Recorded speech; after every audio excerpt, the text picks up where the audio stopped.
নমস্কার বন্ধুরা, আজকে আমি চলে এসেছি খুবই সাধারণ একটা রেসিপি নিয়ে। আর আজকের এই রেসিপিটা সাধারণ হলেও খেতে ভীষণই মুখরোচক হবে আর সবারই ভীষণ ভালো লাগবে। বিশেষ করে যাদের জ্বর হয়ে মুখে রুচি নেই বা তারা কিছু খেতে পাচ্ছে না, তাদের যদি আজকের এই রেসিপিটা গরম ভাতের সঙ্গে বানিয়ে দেওয়া যায়, তারা কিন্তু অনায়াসেই খেয়ে ফেলবে। তাহলে চলুন বন্ধুরা, রেসিপিতে যাওয়া যাক। রেসিপিটা বানানোর জন্য এখানে আমি নিয়েছি কিছু পাট শাক বা পাট পাতা। আর এই পাট পাতার এখানে আমি নরম পাট পাতাই নিয়েছি, আর এগুলোকে আমি এখন এইভাবে কেটে নেব।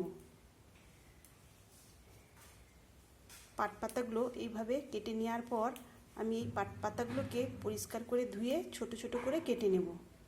আর এই রেসিপিটা এই নরম পাট পাতা দিয়েই খেতে ভীষণ ভালো লাগে। পাট পাতাগুলো এইভাবে ছাড়িয়ে নিয়েছি, এখন এগুলোকে খুব পরিষ্কার করে ধুয়ে জলটা ঝেড়ে নেব, ঝেড়ে ছোট ছোট করে কেটে নেব। আর এখানে আমি নিয়েছি দুটো ছোট সাইজের আলুগুলোকে খোসা ছাড়িয়ে আমি 4 টুকরো করে কেটে নিয়েছি। এখন এই আলুগুলোকে সেদ্ধ করে নিতে হবে। আলুগুলো সেদ্ধ করার জন্য একটা পাত্রে জল দিয়েছি, আর এখন আমি এর মধ্যে আলুগুলো দিয়ে সেদ্ধ করে নেব।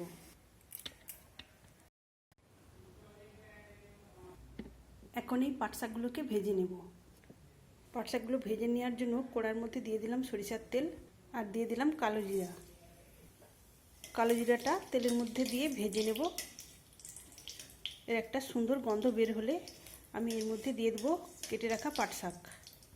কালো জিরাটা তেলের মধ্যে দিয়ে ভেজে নিয়েছি আর সুন্দর একটা গন্ধ বের হয়েছে। এখন আমি পাট শাকগুলো দিয়ে দিলাম। পাট শাকগুলো একদম মুচমুচে করে ভেজে নিতে হবে, আর গ্যাসের ফ্লেমটাকে কমিয়ে এই পাট শাকগুলোকে ভাজতে হবে। হাই ফ্লেমে এই পাট শাকগুলো ভাজলে হবে না, কেননা তাহলে কিন্তু এই পাট শাকগুলো পুড়ে যাবে, মুচমুচে হবে না, তখন কিন্তু খেতে ভালো লাগবে না। বন্ধুরা, আজকের এই সাধারণ রেসিপিটি আপনাদের ভালো লাগলে অবশ্যই একটা লাইক দেবেন। সেই সঙ্গে নতুন বন্ধুরা আমার চ্যানেলটিকে সাবস্ক্রাইব করে আমার পাশে থাকবেন। বন্ধুরা, আজকের এই রেসিপিটি বাড়ির সবার জন্য বানাতে চাইলে পাট শাকের পরিমাণটা একটু বাড়িয়ে দেবেন, কেননা এটা ভাজার সময় অনেকটাই কমে যাবে। আর আজকের এই রেসিপিটি এতটাই মুখরোচক যে বাড়ির সবাই খেতে চাইবে। কম আঁচে এই পাট শাকগুলো ভাজলে এর কালারটা ঠিকঠাক থাকবে। তাই বলছি বন্ধুরা, একটু কম আঁচেই একটু সময় নিয়ে এই পাট শাকগুলো এইভাবে ভাজার চেষ্টা করবেন। এখানে আমার পাট শাকগুলো ভাজা হয়ে এসেছে আর এখন মুচমুচেও হয়ে গেছে। এটা ঠান্ডা হলে আরও বেশি মুচমুচে হয়ে যাবে। এখন আমি এই পাট শাকগুলো তুলে নেব। আমি এখানে এই পাট শাকগুলো প্রায় 5 মিনিট ধরে কম আঁচে এইভাবে ভেজে নিয়েছি। আর দেখুন বন্ধুরা, এখানে কালারটাও একদম সবুজ রয়েছে।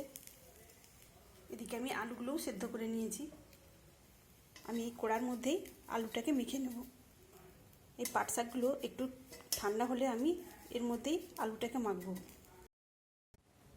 এখানে পাট শাকগুলো কড়ার মধ্যে ঠান্ডা হয়ে গেছে। এখন এগুলোকে আমি হাত দিয়ে একটু গুঁড়ো করে নেব। আর এইগুলো মাখতে মাখতেই এখন খুব সুন্দর একটা গন্ধ বেরোচ্ছে। এভাবেও আপনারা অনেকেই ভাত দিয়ে মেখে খেতে পারেন, তাতেও কিন্তু খেতে ভীষণই ভালো লাগবে। এখন আমি এর মধ্যে সেদ্ধ করা আলুগুলো দিয়ে দেবো। আলুটাকেও আমি সুন্দর করে মেখে নেব। আর এইভাবে এই রেসিপিটি বানালে এটা দিয়ে কিন্তু গরম গরম ভাত এক থালা খাওয়া হয়ে যাবে। আলুটাকে আমি এই পাট শাকের সঙ্গে মেখে নিয়েছি। এখন আমি এর মধ্যে দিয়ে দেবো লবণ আর সরিষার তেল। পরিমাণ মতো দিয়ে দিলাম লবণ আর দিলাম সামান্য সরিষার তেল, দিয়ে আবারও মেখে নেব। তো বন্ধুরা, আপনারা চাইলে কিন্তু শুকনো লঙ্কাও ভেজে নিয়ে এর সঙ্গে মাখতে পারেন। আমি আজকে লঙ্কা ব্যবহার করব না। তো এখানে আমার সব কিছু মাখা হয়ে গেছে। এখন আমি এটাকে একটা প্লেটে সার্ভ করে নেব। তাহলে বন্ধুরা, দেখতে পেলেন রেসিপিটা কতটা সহজ আর কতটা সাধারণ। তাহলে বন্ধুরা, বাড়িতে কারো জ্বর হয়ে মুখ খারাপ হয়ে গেলে এইভাবে পাট শাক দিয়ে রেসিপিটা বানিয়ে দিতে পারেন। তাদের কিন্তু এই রেসিপিটা খেয়ে মুখে রুচি ফিরবেই, আর এটা দিয়েই গরম গরম ভাত অনায়াসে খেয়ে ফেলবে। আবারও বলে রাখছি বন্ধুরা, বাড়ির সবার জন্য বানাতে চাইলে একটু বেশি পরিমাণে বানাবেন। তাহলে বন্ধুরা, আজকের রেসিপি কেমন লাগলো অবশ্যই কমেন্ট করে জানাবেন। তাহলে আজকের মতো আসি। সবাই ভালো থাকবেন, সুস্থ থাকবেন। ধন্যবাদ।